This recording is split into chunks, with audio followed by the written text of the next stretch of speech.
Après avoir dépassé l'année dernière le Nigeria et le Ghana, pays qui ont des richesses naturelles énormissimes, la Côte d'Ivoire confirme encore cette année et va même plus loin en creusant l'écart pour demeurer le pays le plus riche d'Afrique de l'Ouest. Comment est-ce possible pour un pays qui a pour monnaie le franc CFA et pour président Dramane Alassane Ouattara, supposé être un pion de la France? On va aborder dans cette vidéo des sujets qui fâchent. Parce que je sais qu'il y a dans notre communauté des gens qui aiment avoir des réponses faciles et des raccourcis tout faits. Comment expliquer donc que ce pays d'Afrique de l'Ouest soit plus riche que le Nigeria et le Ghana, alors que ces deux pays ont leur propre monnaie battable?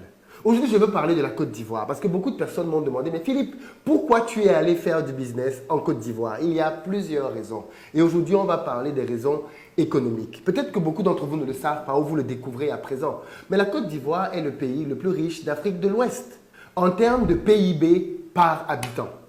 Ça veut dire quoi, PIB par habitant? Parce que peut-être qu'il faut définir cette notion-là. Vous savez bien tous que le PIB, le produit intérieur brut, c'est la somme des richesses qu'un pays produit par année ou par période, on peut dire trimestre, ainsi de suite. En gros, pour faire simple, dans une famille dans laquelle il y a papa, maman, les enfants qui travaillent et que chacun donne un salaire, le PIB, ça va être la somme des salaires. Aussi simple que ça. On va prendre la somme des salaires. Supposons que dans la famille, il y a papa, maman et 4 enfants. Ça fait 6 personnes.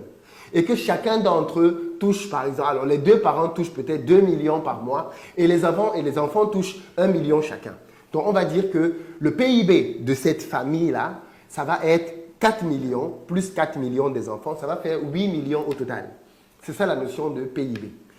Maintenant, la notion de PIB par habitant va simplement consister à dire on va prendre la somme de toutes les richesses générées par le pays et ensuite on va diviser par le nombre d'habitants. C'est une notion qui est plus équitable en réalité. Pourquoi? Parce qu'il suffit qu'une famille dans laquelle il y a 20 enfants, ok? Et dans laquelle les parents, chacun touche, allez, 1 million chacun. Et chacun des enfants touche 500 000 francs, ok? Comme ils sont 20, on va considérer qu'à 20, leurs 500 000 leur donnent 10 millions. Plus les 2 millions des parents, ça fait 12 millions. Donc, on va considérer que cette famille-là, elle a un PIB supérieur à la première famille qui a un PIB de 8 millions, de manière basique. Or, la deuxième famille a beaucoup plus d'enfants. Et le niveau de vie dans la deuxième famille est beaucoup moins important et intéressant que celui de la première famille. Voilà pourquoi les économistes, généralement, se fient non pas simplement au PIB, pour lequel le Nigeria et le Ghana sont plus intéressants que la Côte d'Ivoire, mais ils divisent le PIB par le nombre d'habitants pour voir quel est le revenu par habitant, ce qui est beaucoup plus juste en réalité. Et du coup, si on applique donc la notion de PIB par habitant, on est d'accord que la première famille, qui n'a que 4 enfants et qui fait 8 millions, est beaucoup plus riche que la deuxième famille, qui fait 10 millions, mais qui a 20 enfants.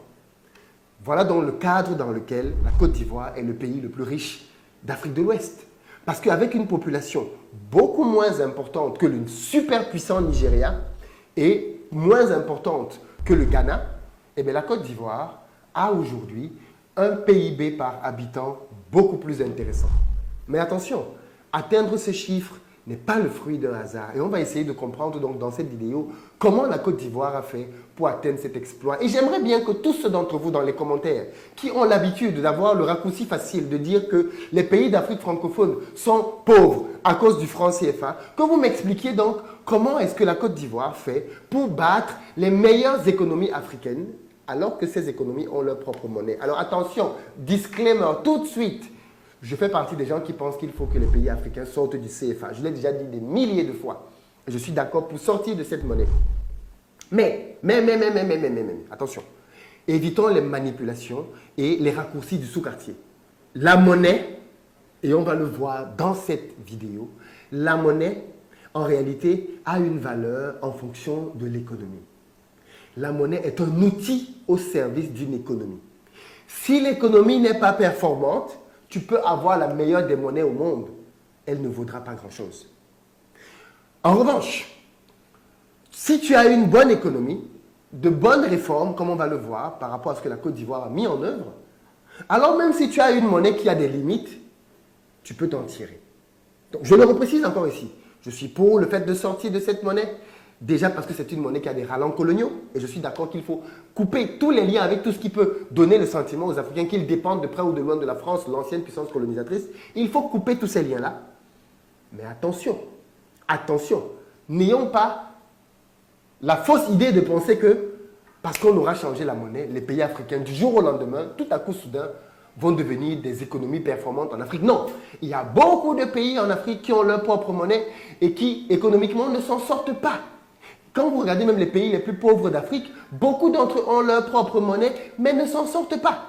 Donc c'est bien la preuve concrète que simplement avoir sa monnaie ne suffit pas à tout résoudre.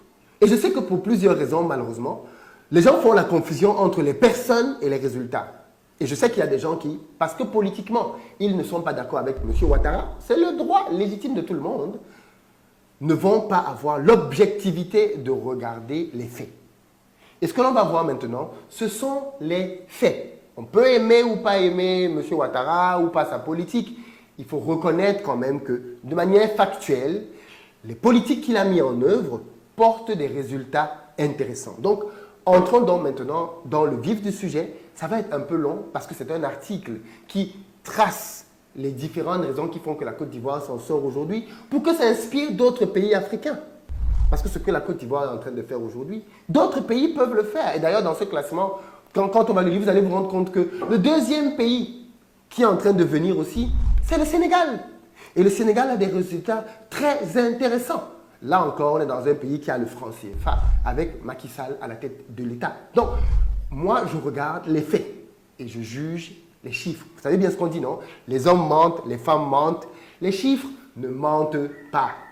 Que disent donc les chiffres? Alors, selon les données récemment publiées par la Banque mondiale, la Côte d'Ivoire affichait un PIB par habitant de 2579 $ début 2022. Alors attention, quand vous entendez un chiffre comme ça, peut-être que vous pouvez vous dire, mais comment ça? Il faut simplement prendre une calculatrice et vérifier ce que ce chiffre-là représente. 2579 $ représente 1 680 218. Donc, si on prend 1 680 000, allez, arrondissons même à 1 90 000, ok? Divisé par 12, ça fait juste un revenu de 140 000 francs par mois, ok? Donc, d'après, bien évidemment, on est d'accord que ceci est lissé dans la population, hein, mais ça fera un revenu de 140 000 francs par mois. Et avec ce résultat-là, donc, la Côte d'Ivoire dévance le Ghana et le Nigeria, dont le PIB par habitant est de 2 445 $ et 2 085 $ respectivement, avec des populations, on est d'accord, beaucoup plus importantes. En creusant l'écart par rapport à l'année précédente, au terme de laquelle son PIB par habitant était de 2 326 $ contre 2 254 $ et 2 097 $ respectivement pour le Ghana et le Nigeria, la Côte d'Ivoire consolide ainsi sa position de pays le plus riche d'Afrique de l'Ouest. Hors Cap-Vert, très petit pays insulaire de seulement 0,5 million d'habitants et ne pouvant donc pas être pris en compte pour l'établissement de comparaisons pertinentes en matière de richesse et de développement économique et social. Par ailleurs, la Côte d'Ivoire dévance désormais assez largement des pays comme l'Angola, qui ont 2 138 $, ou le Kenya, 2007 $. À quoi donc est due cette performance? Cet article est écrit par financialafrique.com, site sur lequel je le trouve et je le remettrai le lien en barre de description pour que vous puissiez vous-même lire et vous faire votre propre opinion. Je commente simplement un article, ce n'est pas moi qui l'ai écrit. Cette évolution constitue une grande performance pour la Côte d'Ivoire, dont les richesses naturelles non renouvelables sont très modestes en comparaison de celles du Ghana et du Nigeria. En effet, le Ghana est le premier producteur africain d'or et le 5e producteur de pétrole d'Afrique subsaharienne, avec une production respectivement 3 à 6 fois supérieure à celle de la Côte d'Ivoire, qui extrait environ 40 tonnes d'or et 30 000 barils de pétrole par jour. De son côté, le Nigeria était encore le premier producteur de pétrole du continent en 2021, avec un niveau de production environ 50 fois supérieur à celui de la Côte d'Ivoire, qui a également été très largement dépassé en la matière par l'Angola, deuxième producteur africain avec une production environ 40 fois supérieure et qui est aussi le deuxième producteur de diamants après le Botswana et le quatrième au niveau mondial. Observant une baisse progressive de sa production pétrolière et faute d'une diversification de son économie et de ses exportations qui reposent encore à environ 90% des hydrocarbures, le Nigeria devrait également être assez bientôt dépassé par le Sénégal, deuxième pays francophone le plus riche d'Afrique de l'Ouest, avec un PIB par habitant en hausse constante et s'établissant à 1 600 $ début 2022. L'importante progression de la Côte d'Ivoire résulte de la très forte croissance que connaît le pays depuis plusieurs années. Sur la période de 10 ans, allant de 2012 à 2021, période suffisamment longue pour pouvoir établir des comparaisons internationales, la Côte d'Ivoire a réalisé la plus forte croissance au monde dans les catégories des pays ayant un PIB par habitant supérieur ou égal à 1 000 $, avec une croissance annuelle de 7,1% en moyenne. Plus impressionnante encore, elle se classe deuxième, toutes catégories confondues, pays très pauvres inclus, faisant ainsi mieux que 30 des 31 pays au monde qui avaient un PIB par habitant inférieur à 1 000 $ début 2012. La Côte d'Ivoire n'est alors dépassée que par l'Éthiopie, qui a connu une croissance annuelle de 8,6% en moyenne. Une performance qui résulte essentiellement du très faible niveau de développement de ce pays d'Afrique de l'Est, qui était le deuxième pays le plus pauvre au monde en 2012 et qui demeure un des pays les plus pauvres avec un PIB par habitant de 944 $ début 2022, soit un an après le déclenchement d'une guerre civile ayant fait jusqu'à présent quelques dizaines de milliers de victimes. En gros, on parle souvent du miracle économique éthiopien parce qu'il faut simplement voir d'où l'Éthiopie venait. L'Éthiopie était le deuxième pays le plus pauvre au monde. Okay? Et donc, par rapport à tout ce qu'ils ont pu couvrir aujourd'hui, ils reviennent de très loin. Et donc, forcément, ils ont eu de très gros PIB année après année. C'est un peu comme quand quelqu'un qui est vraiment en surpoids décide de perdre du poids par rapport à quelqu'un qui est légèrement en surpoids. La personne qui est grandement en surpoids va perdre énormément de kilos, mais c'est parce qu'effectivement, au début, elle était juste beaucoup trop grosse. C'est ce qui explique que l'Éthiopie soit devant la Côte d'Ivoire sur les 10 dernières années. Il faut bien comprendre l'article que je suis en train de lire là, maintenant. Alors, de leur côté, et sur cette même période de 10 ans, le Nigeria a enregistré une croissance de 2,5% par an. La Côte d'Ivoire est à plus de 7%. Le Nigeria, 2,5% par an. Tandis que le Ghana a affiché une progression annuelle de 5,1%. De même, il est à noter que la croissance ivoirienne a également été largement supérieure à celle des pays comme l'Angola, 0,9%, le Kenya, 4,4%, ou encore l'Afrique du Sud, géant minier du continent, premier producteur africain de charbon, de fer, de manganèse ou encore de nickel, deuxième producteur d'or, et donc la masse annuelle moyenne du PIB s'est établie à seulement 0,9% sur la période. Par ailleurs, il est à signaler que la Côte d'Ivoire est récemment devenue le premier pays africain de l'histoire et le seul encore aujourd'hui disposant d'une production globalement assez modeste en matières premières non renouvelables à dépasser en richesse un pays d'Amérique hispanique, à savoir le Nicaragua, dont le PIB par habitant atteignait 2091 $ début 2022. Or, très petit pays africain de moins de 1,5 million d'habitants majoritairement insulaires. La Côte d'Ivoire devrait d'ailleurs prochainement dévancer le Honduras, dont le PIB par habitant se situe à 2831 $. Dans un autre registre, il est à noter que les performances économiques de la Côte d'Ivoire se sont accompagnées d'une maîtrise de l'endettement, avec un niveau de dette publique s'établissant à seulement 52,1% du PIB en 2022 selon le FMI, contre non moins de 82,1% pour le Ghana, le pays voisin. S'il demeure supérieur à celui du Nigeria, 36,6%. Le niveau d'endettement de la Côte d'Ivoire reste largement inférieur à celui des pays comme l'Angola, 86%, le Kenya, 67%, ou encore l'Afrique du Sud, 69% d'endettement. Enfin, la forte croissance de l'économie ivoirienne s'est également accompagnée d'un bon contrôle de l'inflation qui s'est situé à seulement 1,3% en moyenne annuelle sur la décennie 2012-2021, contre non moins de 12 et 12,3% pour le Ghana et le Nigeria, respectivement, ou encore 17,8% pour l'Angola d'inflation, les amis. 17,8% d'inflation. Les difficultés économiques de ces trois derniers pays, dont les populations les plus fragiles ont été grandement pénalisées par la forte hausse des prix des produits de base, se sont notamment traduites par une importante dépréciation de la monnaie nationale, avec une perte de valeur s'établissant respectivement à 80%, 63% et 77% face au dollar depuis le début de l'année 2014, soit une dépréciation de plus de 99% pour la monnaie nigériane depuis sa création. Une situation qui a notamment pour conséquence une forte dollarisation de l'économie de ces deux pays, c'est-à-dire une large utilisation du dollar pour des transactions économique au détriment des monnaies nationales considérées comme risquées. Ça, c'est un point dont on ne parle pas souvent, mais beaucoup de pays africains qui ont leur propre monnaie, comme la RDC, le Nigeria et même le Ghana, ce sont des pays dans lesquels, dans l'économie quotidienne, les gens utilisent le dollar à la place de la monnaie nationale.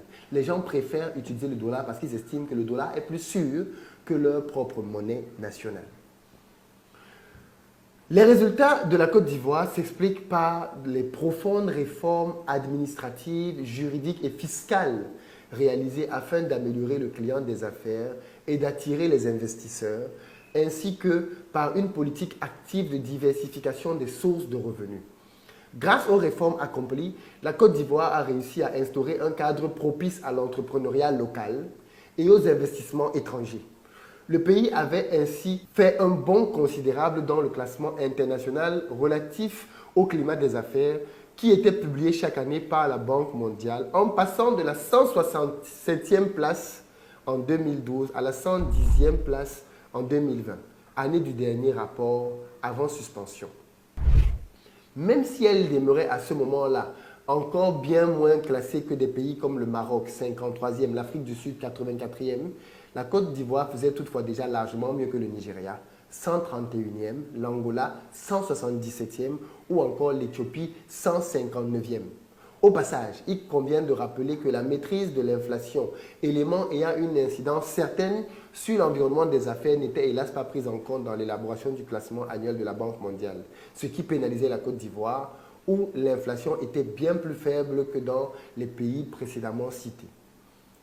Ces réformes se sont accompagnées de la réalisation de grands travaux à travers le pays, routes, ponts, réseaux de télécommunications, logements sociaux, transports publics, ainsi que d'une politique active de diversification des sources de revenus en s'appuyant sur le développement des secteurs agricoles, des industries de transformation et des capacités de production d'électricité et en lançant de nouvelles filières industrielles.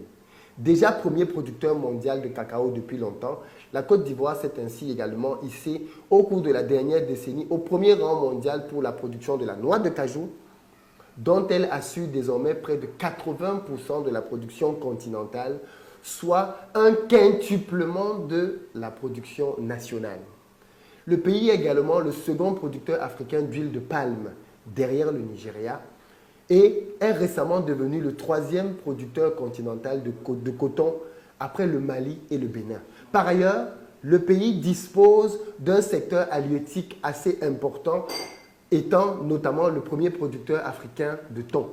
Parallèlement à la hausse de la production agricole, le pays a également porté une attention particulière à la transformation locale de la production, source d'une valeur ajoutée bien plus importante pour le pays, dont elle contribue également à l'industrialisation. Ainsi, et grâce à la multiplication récente des usines de transformation, encouragée par un cadre propice à l'investissement, la Côte d'Ivoire transforme aujourd'hui, tous stades de transformation confondus, les 3/4 de sa production de caoutchouc naturel, les 2/3 de sa production de thon, près de 35% de sa production de cacao et environ 12% de sa récolte de noix de cajou. Mais le pays a pour objectif d'augmenter encore davantage ses niveaux de transformation locale, et notamment dans les filières cacao et noix de cajou, pour lesquels il espère atteindre un niveau de 50% d'ici 2025 et 100% pour le cacao d'ici 2030. Dans ce cadre et parmi les nombreuses installations récentes et en cours, la plus moderne des usines de transformation de noix de cajou au monde est entrée en production en juin 2021 avec un taux d'automatisation de plus de 90%. Cette installation industrielle devrait même devenir la plus grande des usines de transformation de noix de cajou au monde après la construction d'une unité de valorisation des coques pour la production d'électricité. La production d'électricité est d'ailleurs un des domaines dans lesquels le pays a fortement investi au cours de la décennie récente, avec pour résultat une hausse de 2/3 de la production nationale, assortie d'une part grandissante pour les énergies renouvelables, solaire, biomasse, hydroélectricité, disposant désormais du 3e plus grand système de production électrique en Afrique, 3e, selon la Banque mondiale. Le pays est même devenu un des principaux exportateurs en la matière à l'échelle continentale, acheminant environ 11% de sa production vers 8 pays d'Afrique de l'Ouest.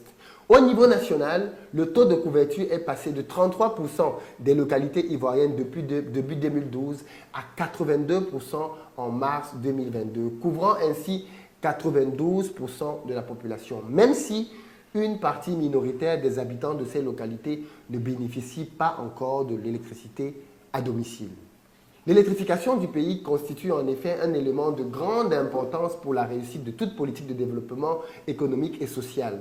Outre les activités précédemment citées, elle est aussi cruciale pour le développement du secteur des nouvelles technologies, pour le lancement de nouvelles filières industrielles ou encore pour la mise en place d'un réseau scolaire étendu et performant à travers le pays. À titre d'exemple, la Côte d'Ivoire a commencé à assembler ses premiers ordinateurs et téléphones portables intelligents, smartphones, en juin 2021, un des rares pays africains à ce jour à le faire. Avant de lancer en mai 2022 un nouveau téléphone révolutionnaire de conception locale, utilisable notamment par les personnes analphabètes et grâce à une commande vocale. Et de surcroît, disponible en 15 langues africaines et 4 langues internationales.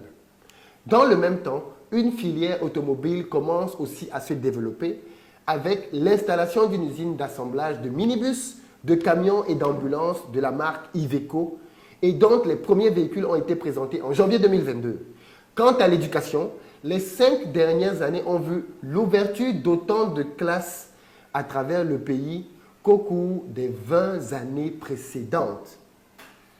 Une accélération qui s'explique notamment par la scolarisation rendue obligatoire à partir de la rentrée 2015 pour les enfants âgés de 6 à 16 ans.